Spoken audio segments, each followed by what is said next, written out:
បាទជំរាបសួរពុកម៉ែបងប្អូនទាំងអស់គ្នាហើយថ្ងៃនេះខ្ញុំសូមលើកនៅប្រធានបទតកតងនឹងកំហុសធំផងនោះគឺតកតងនឹងការដែលមនុស្សយើងទៅធ្វើអាក្រក់សាងបាបកម្មឬក៏មានភាពលោភលន់ឬក៏ការដែលមានការដែលចំណានឈ្នានីសឬក៏ការដែលមានគំនិតអាក្រក់ឬគំនិតអវិជ្ជមានអីដែលធ្វើឲ្យបុគ្គលហ្នឹងវាធ្លាក់ទៅក្នុងរងមួយដែលអាចថាចូលទៅជ្រុះជ្រៅមួយឬក៏ការដែល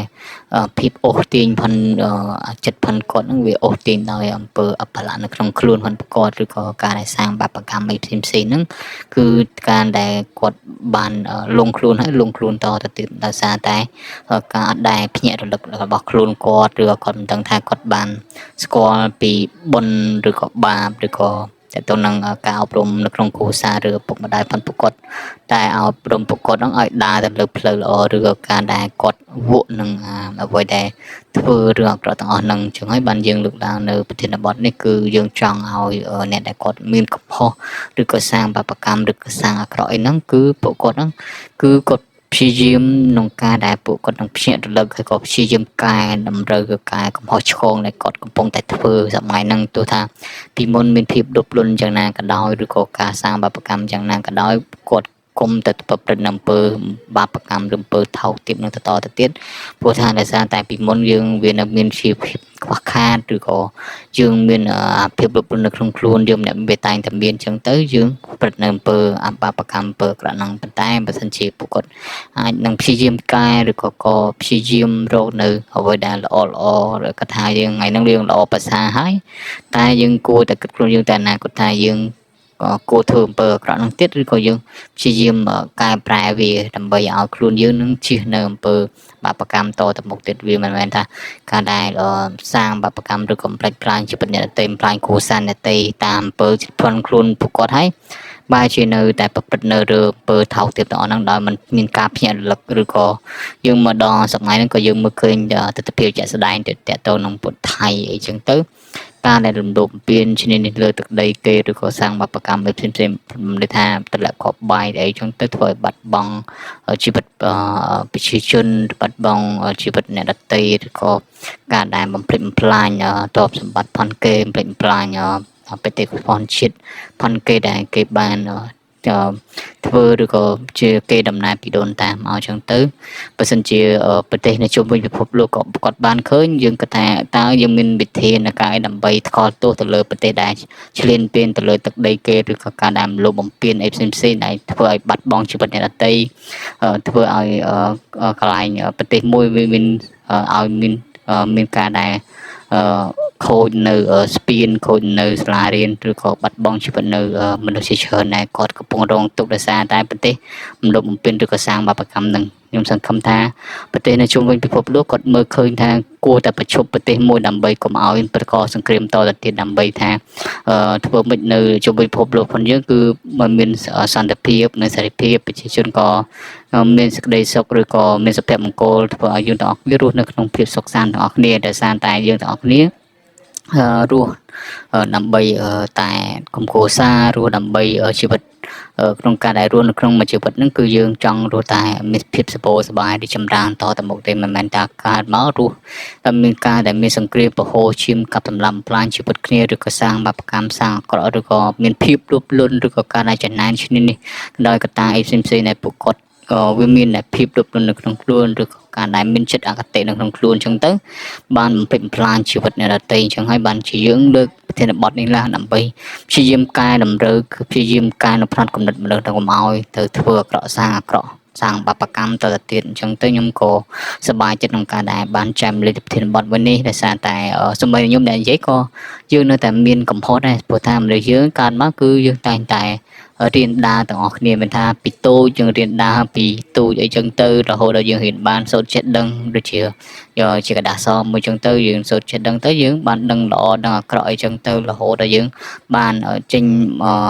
រៀនដល់សាកលរៀនដល់សាកលរៀនចប់យើងបានទៅធ្វើការធ្វើអីចឹងទៅក៏យើងមើលឃើញពីកំហុសឆ្គងប៉ុណ្ណឹងយើងព្យាយាមកែតម្រូវម្ដងបន្តិចកុំឲ្យវានៅដដែលអីចឹងណាហើយសម្បីបើបងប្អូនកំពុងតែធ្វើអាក្រក់សាងបាបកម្មអីផ្សេងហ្នឹងខ្ញុំគួរថាវាជារឿងដែលខ្ញុំនិយាយថាប្រធានបទហ្នឹងគឺតពីមុនដែរដោយសារតែ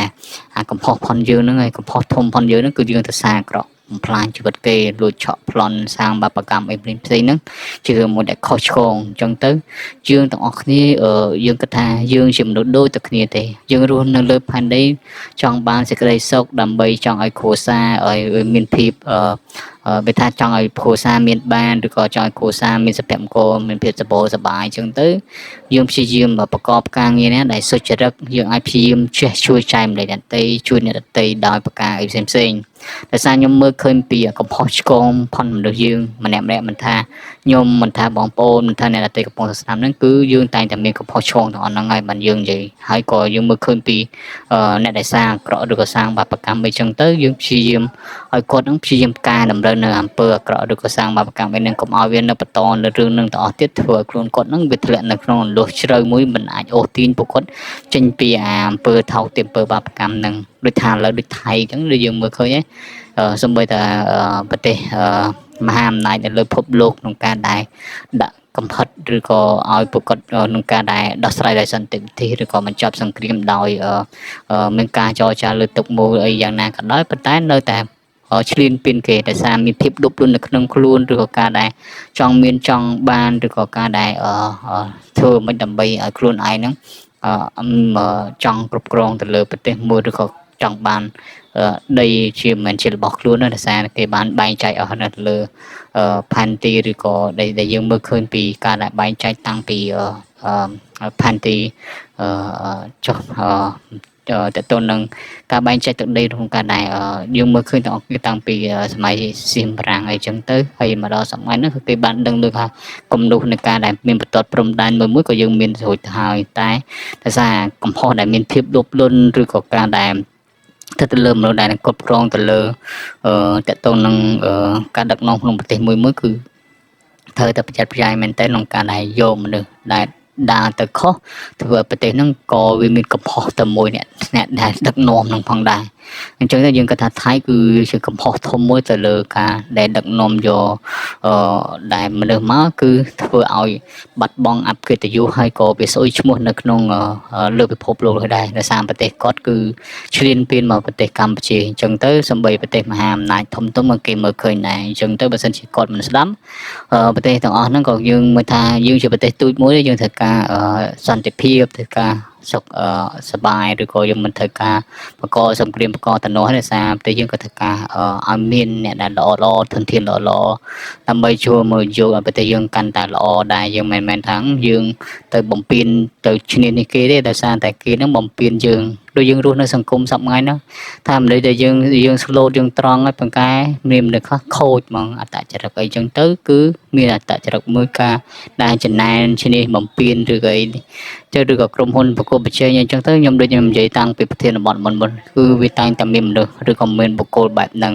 អញ្ចឹងទៅយើងមិនដឹងថាអាហារខត់ចិត្តទៅពួកគាត់យ៉ាងណាប៉ុន្តែយើងនិយាយអញ្ចឹងប្រទេសគឺគេមានច្បាប់ប្រទេសគេឬក៏នៅលើពិភពលោកគេនឹងមានច្បាប់តាក់ទណ្ឌកម្មប្រទេសណាដែលបង្កសង្គ្រាមមុនដែលធ្វើឲ្យប្រទេសហ្នឹងឲ្យភ្ញាក់ដឹងខ្លួនឡើងអំពីការដែលមានកំហុសឆ្គងទាំងអស់ហ្នឹងកុំឲ្យបន្តនៅកំហុសនឹងសារបាបកម្មបំផ្លាញជីវិតបំផ្លាញសម្បត្តិឬក៏បំផ្លាញហេដ្ឋារចនាសម្ព័ន្ធប្រទេសមួយអញ្ចឹងទៅយើងព្យាយាមការពារទាំងអស់គ្នាដើម្បីមានច្បាប់មួយដាក់ទៅលើប្រទេសដែលឈ្លានពានគេអញ្ចឹងទៅខ្ញុំគិតថាយើងទាំងអស់គ្នាជាកូនខ្មែរដោយសារយើងក៏ស្រឡាញ់ប្រទេសជាតិផងយើងក៏បានចូលរួមក្នុងការដែលចែកម្លែកឬក៏យើងបានជួយទៅគាត់ទៅតាមថវិកាឬក៏ស្បៀងអាហារដើម្បីជួយឲ្យប្រទេសយើងទៅដល់ជនដែលភៀសខ្លួនជនភៀសសឹកឬក៏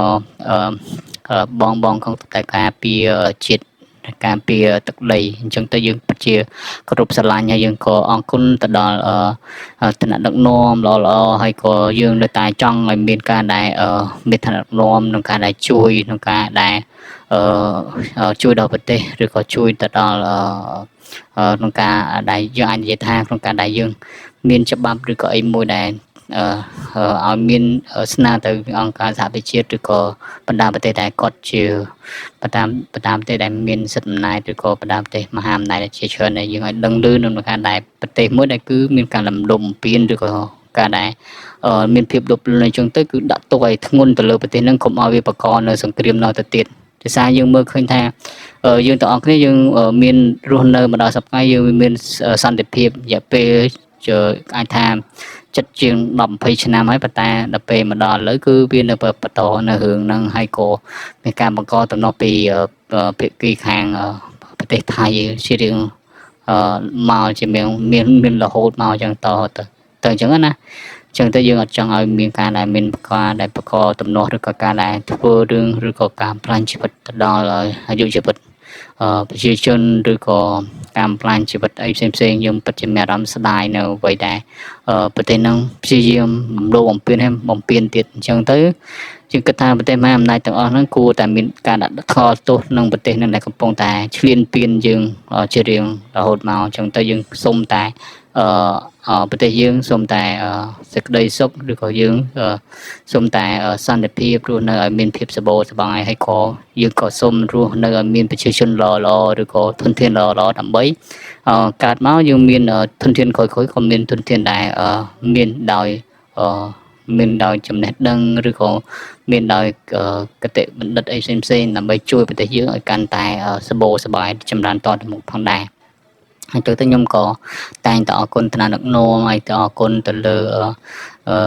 ដូចយើងនិយាយចឹងគឺយើងតែងតែគោរពជាតិសាសនាព្រះមហាក្សត្រផងយើងជារឿងរហូតមកផងដែរហើយខ្ញុំក៏តាំងពីក្មេងមកគឺខ្ញុំក៏បានរៀនសូត្រដូចចឹងទៅខ្ញុំបានមើលឃើញពីអ្វីដែលជារឿងល្អដែលធ្វើយើងទាំងអស់គ្នាមានអារម្មណ៍ថាសប្បាយចិត្តហើយយើងក៏បានរស់នៅក្នុងប្រទេសដែលយើងស្រឡាញ់ហ្នឹងគឺយើងបានជួយទៅដល់មនុស្សហើយនឹងជួយដល់ប្រជាជនឬក៏ជួយអ្នកដទៃដោយចិត្តផងយើងដោយស្រឡាញ់នូវភាពស្មោះត្រង់ឬក៏ភាពទៀងត្រង់ផងយើងដើម្បីទៅជួយអ្នកដទៃឬក៏សាងអីល្អដើម្បីជួយអ្នកដទៃបានយើងព្យាយាមជួយហើយយើងក៏ចង់ឲ្យនិយាយថាបើសិនជាយើងមានបានអីចឹងទៅយើងព្យាយាមអាចធ្វើរឿងល្អបានយើងព្យាយាមធ្វើអញ្ចឹងណាព្រោះថាខ្ញុំតាំងពីទូចមកគឺខ្ញុំមានចិត្តមួយដែលគាត់ថាយើងអាចជួយគេបានខ្ញុំព្យាយាមជួយតាមចិត្តដោយស្មោះសរផងយើងហើយក៏យើងមិនចង់បានផលតបស្នងឲ្យវិញតែប៉ុន្តែបើសិនជាគេមើលឃើញក៏ឃើញទៅហើយក៏គេរាប់យើងក៏យើងព្យាយាមរាប់ពួកគាត់ដែរដោយសារតែយើងចង់បានថាមនុស្សតថ្ងៃមុខវាអាចនឹងកើតមានមនុស្សល្អហើយប្រទេសយើងក៏កាន់តែមានភាពរីកចម្រើនសប្បាយហើយក៏ការដឹកនាំមានឋានៈដឹកនាំដែលល្អប្រកបដោយកតេបណ្ឌិតផងដែរហើយក៏យើងនៅតែសង្ឃឹមឲ្យជឿជាក់ទៅលើការដឹកនាំឋានៈដឹកនាំយើងសប្ងៃហើយយើងក៏ព្យាយាមចែកម្លែកឬក៏យើងព្យាយាមជួយចែកម្លែកអ្វីដែលល្អហើយក៏ព្យាយាមអាចថាដោយក្តីស្រឡាញ់ផងយើងដោយជួយដល់អ្នកដែលកំពុងរងទុក្ខឬក៏បងកងទ័ពតែកំពុងធ្វើការយើងដូចជាស្បៀងអាហារលុយកាក់ផ្សេងផងដែរហើយខ្ញុំក៏អរគុណទៅដល់បងប្អូនដែលកំពុងស្ដាប់នេះយើងនឹងបន្តនៅប្រធានបទក្រោយៗទៀតផងដែរ